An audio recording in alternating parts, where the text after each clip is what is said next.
that the torch has been passed to a new generation of Americans. He had come to the presidency as the child of wealth and privilege, as a World War II hero who had almost lost his life, as the winner of the closest of elections. Not just the youngest elected, but also the first Catholic. And so that's another reason that he had to give a speech for the ages, a speech that would unite the country. I didn't know you could be a president of the United States and not have gray hair. Former Reagan speechwriter Peggy Noonan was a 10-year-old girl on New York's Long Island. These new people who came in, they had dark hair, like sort of relatively young people, like parents, not like grandparents.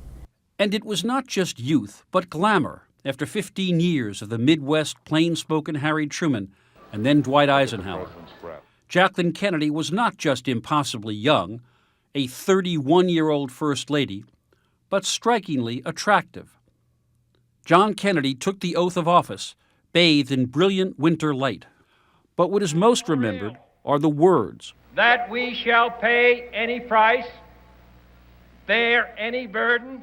People remember this as a kind of Cold War speech because of the "we'll pay any price, bear any burden." But most of the rest of the speech was about peace and about negotiations and about the threat of nuclear war. Let us never negotiate out of fear, but let us never fear to negotiate. Longtime Kennedy speechwriter and advisor Ted Sorensen was often given credit for the inaugural address. Thurston Clark disagrees. The torch has been passed to a new generation. Bear any burden, those were Kennedy. He had a Sorensen draft in front of him on January 10th. He flew to Palm Beach. He looked at the draft, and he dictated his changes and additions to the draft.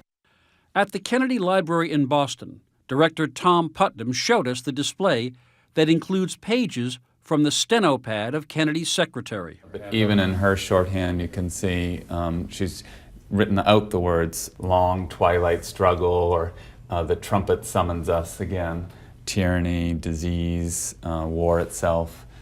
These are signature lines that we remember, and really this is the genesis of them on that flight down to Palm Beach. Most memorable, of course, is the line that defined his central message. Ask not what your country can do for you. Ask what you can do for your country.